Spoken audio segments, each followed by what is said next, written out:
the destination for TV superfan discussion, AfterBuzz TV. And now, let the buzz begin. What's going on, AfterBuzzers? Welcome to Host Highlights, Episode 6. I'm your host, Olivia Gabaree, and tonight I'm highlighting the lovely Lacretia Lyon. Hey guys. What's going on? Thanks so much for coming. I know she's fresh out of an after show and moved right into the other studio, so thank you for joining me. So how long have you been with AfterBuzz? I have been with AfterBuzz for a little bit over 2 years. For 2 years. Yeah. And what got your foot in the door? How'd you find out? Well, the funny thing is I was at a hosting class for Marky Costello. And about a year before I wound up coming in, I had come in based on, people in the class telling me about this. I went to like an orientation, but I didn't really get in then. I saw a posting almost a year later on Craigslist looking for hosts for a General Hospital after show. And so, of course, I applied because I'm a big soap opera nerd. And then I meet with this guy, James Lott Jr., who then tells me he's at AfterBuzz doing Days of Our Lives. And I was like, oh, I had went in there. And then that's how I came in. James brought me in to host General Hospital. That's so funny how, you try and then later down the road it comes up again. That actually happened to me too. I mean, in a different way, but, you're finally here. Did you always want to be a host or be in front of the camera? Yeah, for the most part. I actually am a stand-up comedian, but the funny thing is I started doing stand-up and always kind of wanted to be a comedian, but I wanted to be a comedic host because people that I look up to are like Dennis Leary, Adam Carolla, Jimmy Kimmel, all of who have certainly a hosting background, whether it's just podcasting or radio, or like Jimmy Kimmel has his own late-night talk show. He got to be David Letterman, who was his hero, so yeah. Yeah, I feel like the best hosts always are comedians, all the late night guys, and females, they are comedians, but I did notice because I was creeping on your Twitter beforehand, and I was looking at your tweets, I was like, damn, she's kind of funny, and then I was like, I looked you up more, I was like, oh, she's actually a comedian, it all makes sense. Does one do porn, or does porn do you? Or what was it today, my country music song? Yeah, howdy y'all, I've got as many degrees on my wall as D's in my bra, and apparently they can see one of those. Yeah, I was cracking up in one of your pin tweets too. I don't know, I was dying. But little plug, check out her Twitter. So you do the soap block here at AfterBuzz on Sundays, and that's how you got your in. But I feel like, you do so many shows here, don't you?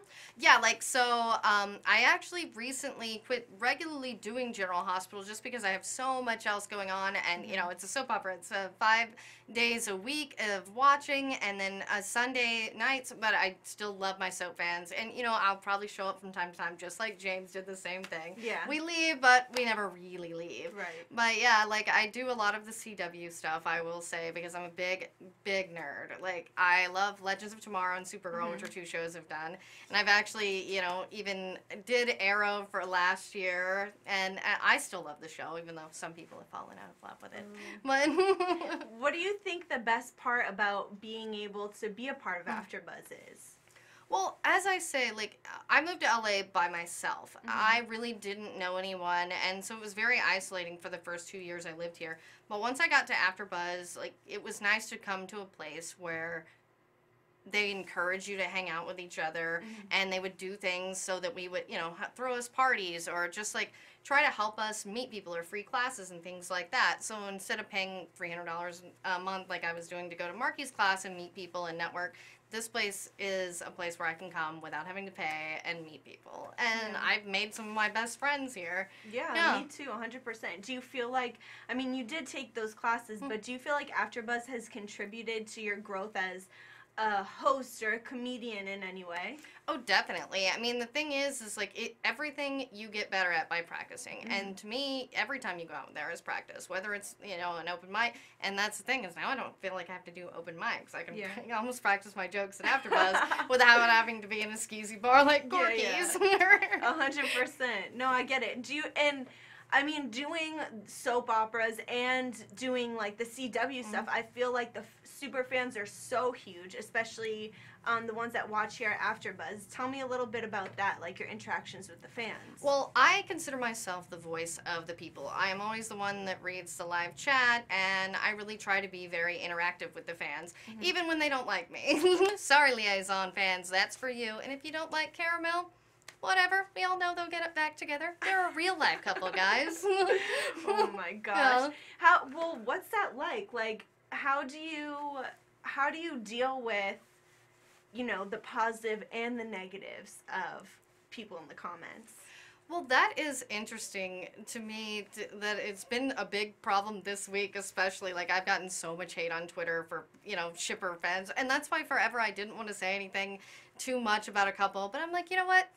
This is my platform to say who I like and who I don't like. And the thing is I never engage in attacking people. I know one of the things, because my tweet was like literally full of it for like 2 days. Wait, but what did you say that set people off so much? Oh yeah, like here, I actually could pull up the tweet because like people are still tweeting me about it for like 2 days later. You just commented on a couple about on the show? Couple from Supergirl, and I'm like, I host the after show, but it's been blowing up Twitter.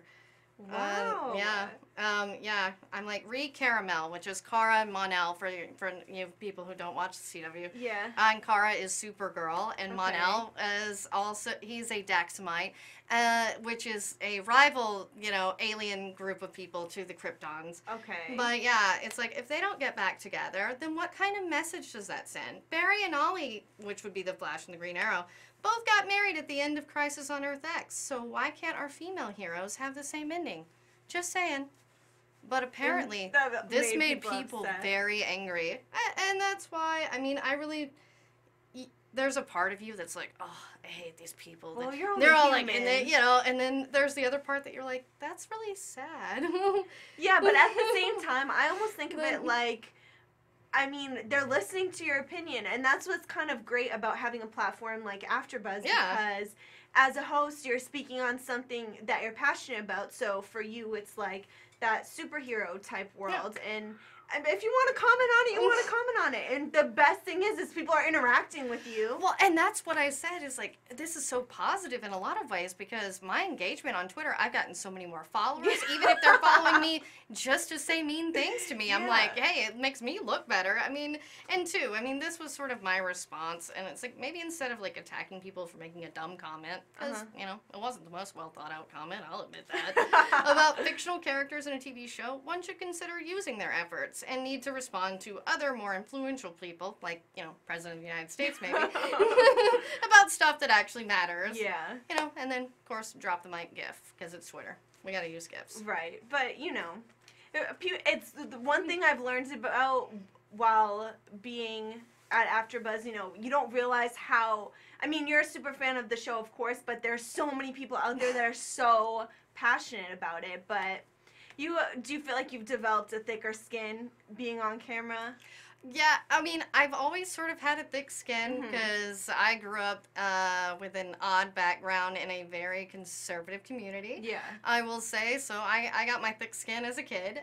But yeah, honestly, doing stand-up and things like this where you see a lot of people give a lot of hate on the internet or just, you know, like Jimmy Kimmel's mean tweets, things like that. Yeah. I'm like, I must be so cool if these people are looking for me and arguing with me and saying this. Or at least that's how I like to look at it. No, and that's how you should look at it. Do you feel like, you know, aside from being able to be on camera and talk about things that you actually love, do you feel like you've gotten any other cool opportunities out of AfterBuzz? Like, I saw you went to Comic-Con, didn't you? Yes, actually, I have luckily been able to go to San Diego Comic-Con every year since I moved here, which was part of my dream. And this was the first year that I actually got to be press, and a lot of that had to do with my work here at AfterBuzz. I didn't go representing AfterBuzz, but I wouldn't have gotten that opportunity without it. And it was great because I got to interview the Psych cast, which is one of my favorite shows, and the movie is on tonight, guys, which I got to talk to them about with Zachary Levi. That's so awesome. Yeah, so I will be running out of here to watch that. Did you ever like envision the fact that you could sit down with these people that, you know, you are watching on television, now you're just sitting next to them talking to them about it? No, and that's sort of the thing is I really never expected that part of it and being able to hang out, like, because it is sort of interesting to see, like, James Roday and Gus, Dule Hill. I'm like, oh no, don't want to call him by his character name. James Roday and Dule Hill were just as fun as you'd expect them to be. Yeah. And that's always so nice to see when you're like, okay, I grew up like watching this show, I love this show, but you never want these people to be jerks. And so it's always good. I never envisioned being there, but it was so special to do it. Just like I got to go to the Hall H Supernatural panel. Too, and so that was like a big moment for you. Yeah, Kansas opened it up with Wayward Son. Like, Kansas came to Comic-Con just to play their unofficial theme. Wow. Yeah, it's because it's our 13th year with the show. Yeah, so it's like something that's a staple, like legendary. So aside from hosting here at AfterBuzz, you have a couple other projects that you do as well. Can you tell me a little bit about that? Yeah, like, right now I'm doing a lot more stand-up and working on getting some dates at Flappers, which is, still a big passion of mine. But I also am working on a few projects, my own podcast, Mrs. Brightside, which, again, obviously timely to discuss more of a positive way of looking at things, whether it's, your opinions on Trump or the online bullying is a good example of stuff I want to talk about, but always sort of giving a positive spin on things. And I just did guested on the Will and Grace after show, and the whole point of the Christmas episode was about how it used to be worse, and we will get better eventually. And that's sort of a nice way of framing what the idea of this podcast is it's in order to be funny and light, and it's kind of from a bit that Adam Carolla did, Mr. Brightside, long before the Killer Song, where he sort of looked at the positive way of things, and it's just taking that more of like an hour format of talking with somebody about something bothering them and just how we can frame that into a positive instead of a negative. So are you typically like an optimist outside of your podcast, or is that your outlet to try to push yourself to be? The funny thing is I finally think I am an optimist, even though my nickname in school was Daria, which was a cartoon with the very impressed. Like, that was my nickname. And so it's funny to see that people like me and Adam Carolla have become the positive side when, he's known for complaining. Right. But, it is just all in how you look at it. And as I said, I'm Mrs. Brightside, where the glass is always half full. I admire that.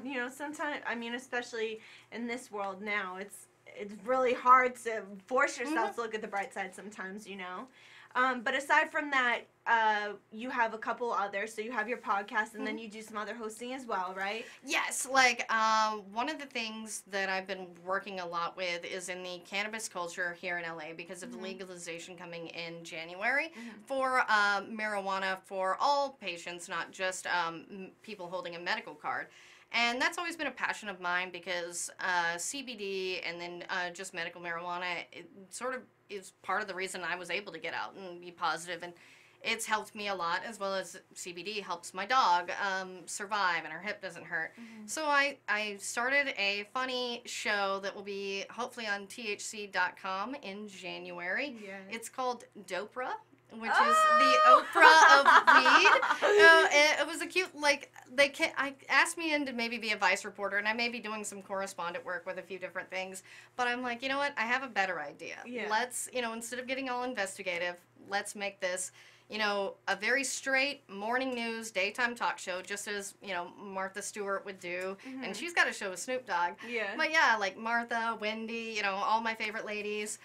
But make it very morning news, but very straight and educational. And, I've got a lot of vendors we're working with to have them come in and show, proper ways to use their products, great, things you can make. Because I'm actually secretly, like, a little bit Martha Stewart. I love crafting and baking and things like that. Oh, see, I think that's great because, once the new year hits, like, there's going to be a lot of people wondering about stuff like this, and they're going to be looking to people like you for information. You know what I'm saying? Yeah, and that's the thing is I want to get the information out there, and I want to educate people, but I also want it to be fun, because it is funny. I mean, That's the thing, is marijuana is helpful, but it's also hilarious. Right. I mean, Half-Baked, still one of the best movies, and Cheech and Chong. I mean, yeah. Yeah, I know. And Yeah. and the fact that people are getting even more comfortable with it now is a great thing. Like, you ever think that Martha Stewart would have a show with Snoop Dogg? Like, come on now. No. So for us as hosts, you know, there's so many different avenues that are open now, so it's great. Any other projects or any other things you want to tell us about? Yeah, actually, there's a cool project I've been working on here at AfterBuzz for about a month now. We're doing Horror TV Weekly on Sunday nights. It's right after the Supernatural After Show, which I also do, and corresponding at 9 and 10 p.m. on Sundays if you watch live.